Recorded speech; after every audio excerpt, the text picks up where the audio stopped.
Berlatar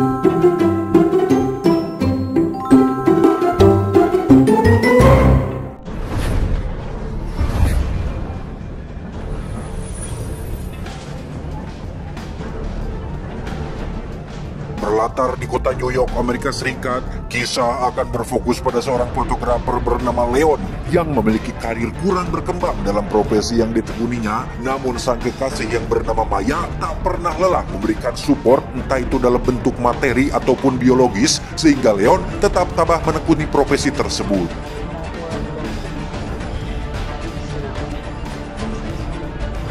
Suatu hari Leon mendapat kesempatan emas untuk bisa memamerkan hasil karyanya di sebuah galeri terkenal. Namun sang pemilik galeri nampaknya kurang suka dengan foto-foto hasil jepretan Leon yang terkesan monoton dan tidak punya nilai estetik yang cukup memanjakan mata.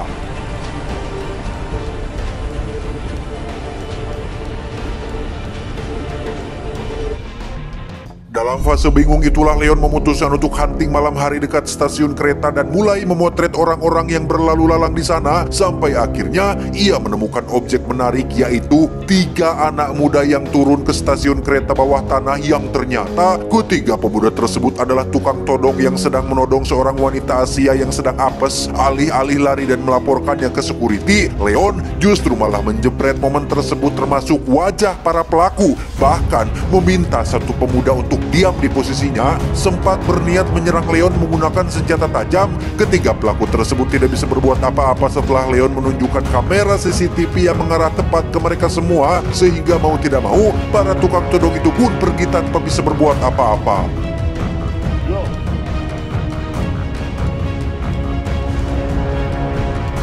Sebagai rasa terima kasih, gadis Asia itu pun memberikan sedikit cindera mata dalam bentuk liquid, di mana Leon terus mengambil fotonya sampai si gadis pergi menaiki sebuah kereta.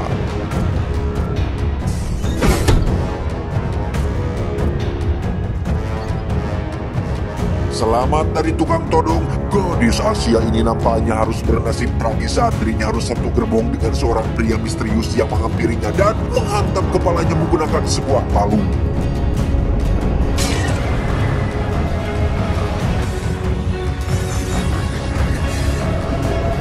Inilah The Midnight Meat Train. Keesokannya ketika sedang sarapan di kafe tempat kerja Maya kekasihnya, Leon tak sengaja melihat sebuah koran berisi kabar orang hilang yang tiada lain adalah si gadis Asia yang ia selamatkan semalam, di mana Leon langsung pergi ke kantor polisi untuk menunjukkan foto-foto hasil jepretannya, barangkali bisa membantu penyelidikan.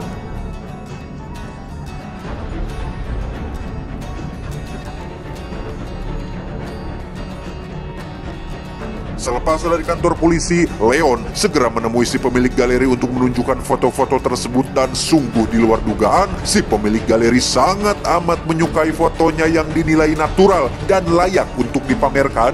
Namun agar Leon bisa menjadi bagian dari pameran ini dan namanya dicantumkan dalam daftar fotografer profesional, Leon harus mendapatkan 2 foto lagi yang memiliki daya tarik yang sama seperti foto-foto tersebut.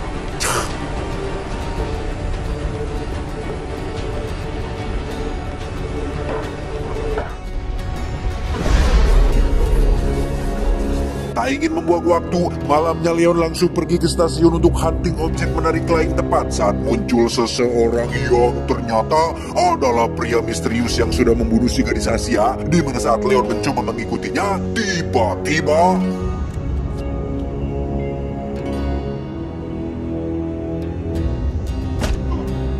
tanpa sepatah kata yang keluar dari mulutnya, si pria misterius itu hanya menatap Leon dengan sorot mata yang mengintimidasi dan langsung masuk ke tempat tinggalnya di sebuah hotel yang kebetulan berada dekat dengan stasiun tersebut.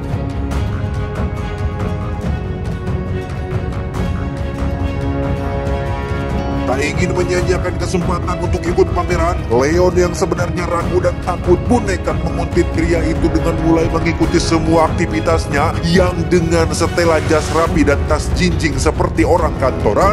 Pria itu ternyata bekerja di sebuah tempat jagal pemotongan hewan. Barulah setelah selesai bekerja, pria itu pun langsung pergi ke stasiun kereta, duduk berjam-jam sampai larut malam menunggu situasi menjadi sepi, yang tepat saat Leon akan mengikutinya masuk ke dalam kereta, ia pun dicegat oleh petugas keamanan terkait gerak-geriknya yang dianggap mencurigakan.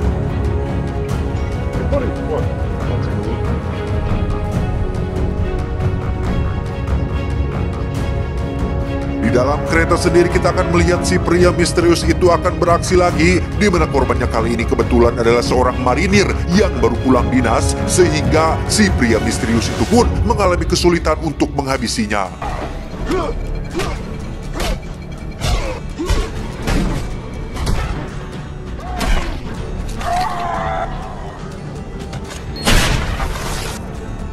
Dan ya, Anda semua akan sangat dibuat terkejut saat mengetahui jika masinis yang menjalankan kereta dan bertanggung jawab di kereta ini merupakan bagian dari semua tindakan keji dan tak beradab tersebut. Entah ada tujuan tertentu atau memang hanya sebagai kepuasan semata sebagai psikopat. Yang jelas, mereka-mereka ini adalah orang-orang berbahaya yang Anda tidak ingin berada sendirian di dalam kereta seperti itu.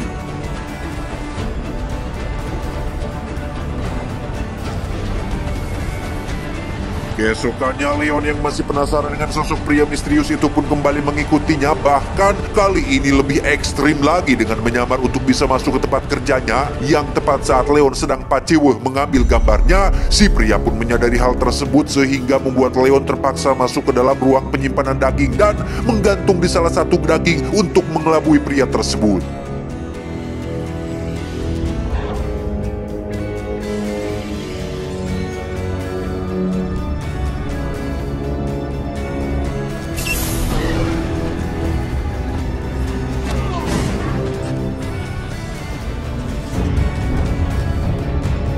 Setibanya di rumah, Leon langsung menceritakan kecurigaannya terhadap si pria misterius yang menjadi pelaku atas menghilangnya si gadis Asia, termasuk korban-korban lain yang dinyatakan menghilang.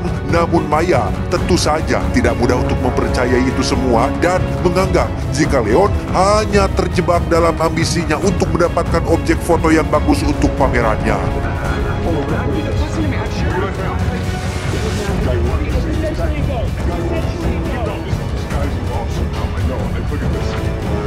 Masih tak menyerah, Leon kembali mengikuti si pria misterius di dalam kereta. Di mana ia sengaja duduk di gerbong lain menunggu sampai para penumpang turun satu persatu. Yang tepat tengah malam saat gerbong hampir kosong, muncullah dua anak penjual coklat yang menawari si pria untuk membelinya dan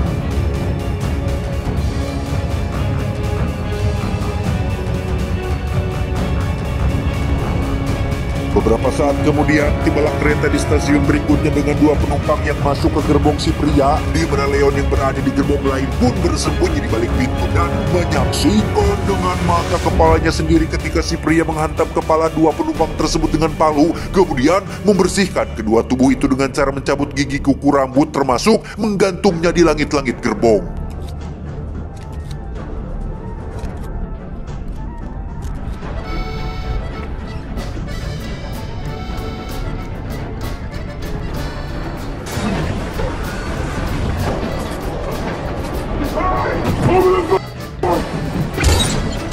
Dan ya, Leon pun tertangkap dan ikut digantung terbalik di dalam gerbong. Namun anehnya, si pria tidak menghabisinya, melainkan membuat beberapa sayatan pada tubuh Leon. Ketika siuman, Leon sudah berada di tempat jagal dan langsung pulang ke rumah. Ternyata si pria itu membuat semacam simbol pada tubuhnya. Entah simbol apa itu. Maya yang khawatir pun bermaksud menghubungi polisi terkait apa yang dialami oleh kekasihnya. Namun Leon melarang Maya melakukannya karena bisa-bisa justru malah Leonlah yang dituduh sebagai pelaku atas kasus menghilangnya para korban. Penasaran dengan sosok si pria yang menjadi obsesi Leon, Maya ditemani bersama sahabat dekat Leon bernama kita panggil saja Samsul pun pergi ke hotel kediaman si pria. Berdasarkan foto yang sebelumnya sudah Leon ambil, mereka nekat masuk ke dalam kamarnya tepat saat si pria misterius itu sedang berjalan menuju ke sana. Yang tepat saat Maya sedang memeriksa laci di dalam toilet, tiba-tiba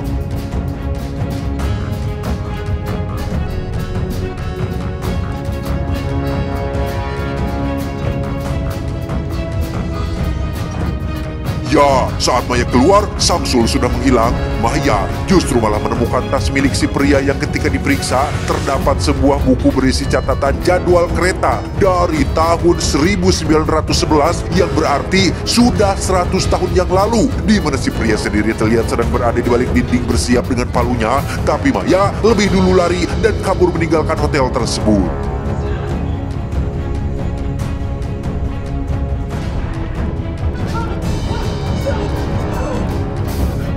Maya langsung pergi ke kantor polisi menemui Ibu Yuli untuk melaporkan kejadian ini termasuk menghilangnya si Samsul. Namun respon Ibu Yuli sangatlah jauh dari harapan ketika ia seolah menyepelekan cerita tersebut, sehingga daripada membuang waktu di kantor polisi, Maya lebih memilih pergi ke tempat kerjanya untuk mengambil sepucuk pistol yang memang biasa disimpan untuk keamanan. Yang tepat saat Maya sedang menelepon Leon di luar, muncullah si Ibu Yuli yang ujug-ujug menjantang di belakangnya. Curiga jika Ibu Yuli ada hubungannya dengan semua ini, Maya pun memaksa beliau untuk memberitahu di mana Samsul berada sekarang.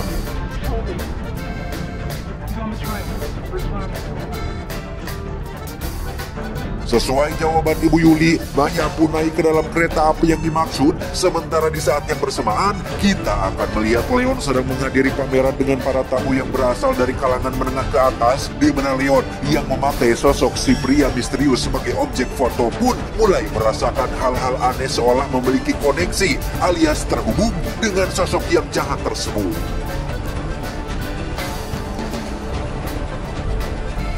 Tak ingin sosok itu menghantui kehidupannya, Leon pun memutuskan untuk menghentikan aksi pria misterius itu dengan cara akan menghadapinya secara langsung, di mana Leon pergi ke tempat jagal untuk mengambil beberapa senjata tajam yang akan ia pakai untuk menghabisi si pria misterius tersebut.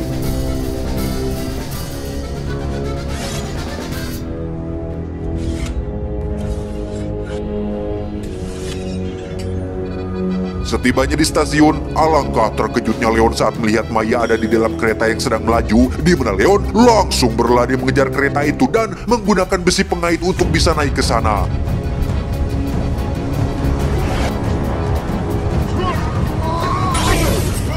Di saat bersamaan, Maya benar-benar terkejut saat menemukan satu gerbong sudah penuh dengan manusia-manusia yang digantung, yang salah satunya adalah Samsul yang terlihat masih hidup, di mana si pria tiba-tiba muncul dari gerbong lain dan berhasil menjatuhkan si Maya. Yang tepat saat si pria akan menghabisinya, tiba-tiba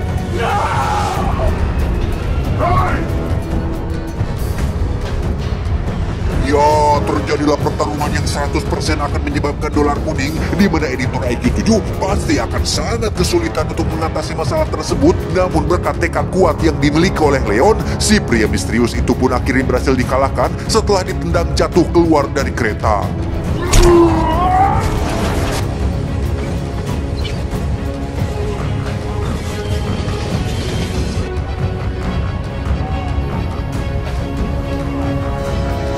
Dan ya, kereta tiba-tiba berhenti, tapi bukan di stasiun, melainkan sebuah terowongan bawah tanah yang sangat gelap gulita, di mana sang masinis ujug-ujug keluar dari ruang kemudinya untuk memberitahu agar Leon dan Maya tidak berada dekat dengan para daging manusia yang sudah digantung tersebut.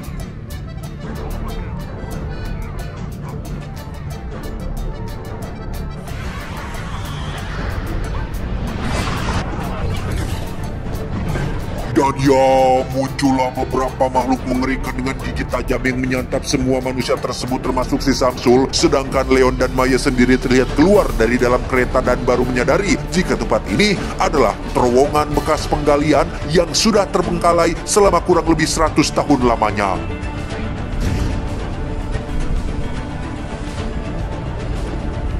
Saat sedang kebingungan itulah muncul si pria misterius yang ternyata masih hidup, sehingga terjadilah pertarungan kedua yang membuat Leon akhirnya menyadari jika di tubuh si pria itu terdapat bentuk simbol yang sama dengan yang dimilikinya. Namun karena tidak ada waktu untuk berpikir, Leon pun fokus pada pertarungan dan berhasil menghabisi si pria itu untuk selamanya.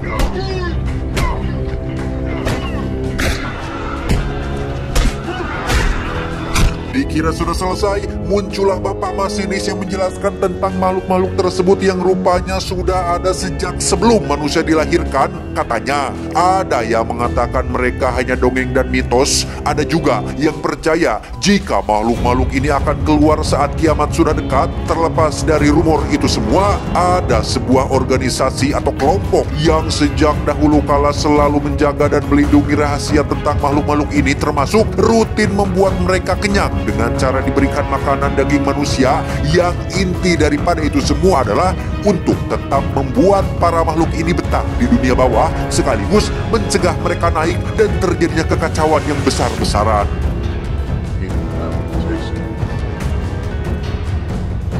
Nah, si pria misterius yang sudah Leon habisi barusan adalah seorang utusan atau orang yang terpilih untuk mengemban tugas yang bisa dibilang susah-susah gampang, yaitu mencari dan harus memilih manusia yang layak dikorbankan, layak dijadikan makanan untuk makhluk-makhluk ini, di mana setiap 50 tahun sekali selalu ada pergantian tugas dan jabatan, yang kebetulan Leon adalah orang terpilih yang layak untuk mengemban tugas tersebut. Entah kualifikasi atau syarat apa untuk bisa menggantikan posisinya, namun yang jelas Leon sudah dipilih langsung oleh si pria misterius untuk menggantikan posisinya, yang tanda-tanda tersebut atau clue-nya memang sudah tertera jelas pada simbol yang terdapat pada dadanya saat ini.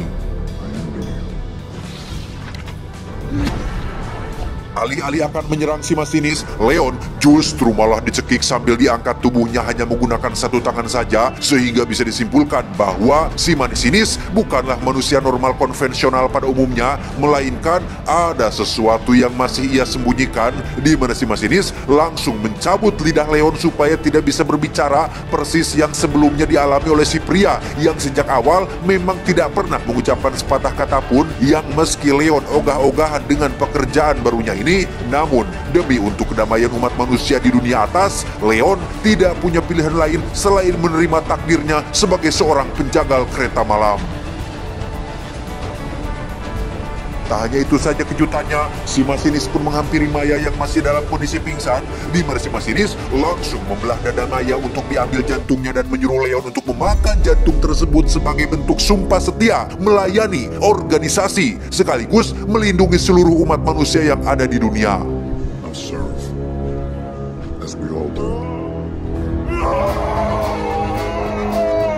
Singkat waktu, beberapa waktu pun berlalu. Setelah melewati prosedur cuci otak yang cukup intens, Leon akhirnya setuju untuk melanjutkan pekerjaan dari si pria misterius, di mana ia terlihat memakai setelan yang sama dengan si pria, bahkan menemui si Ibu Yuli yang sejak awal merupakan bagian dari organisasi tersebut.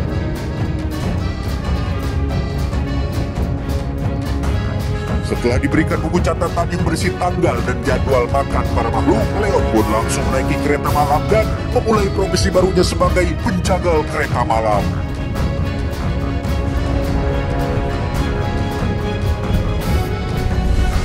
Tamat ending yang cukup mengentakkan. Menurut sudut pandang teman-teman, siapa sih makhluk bawah tanah itu? Kenapa mereka harus makan daging kita? Dan apakah ada kriteria khusus manusia tertentu yang tidak disukai oleh makhluk tersebut? Misalnya tidak suka dengan daging manusia yang suka banyak bohong dan sering makan uang rakyat, atau lain-lain misalnya? Coba teman-teman jawab komen di bawah ya. Pesan yang bisa kita ambil dari film ini adalah, hiduplah seperti kereta api, tinggalkan yang tidak perlu ditunggu dan tabrak yang menghalangi jalanmu. Saya John, mewakili jajaran direksi yang bertugas, mengucapkan terima kasih dan sampai jumpa di video selanjutnya. Adios.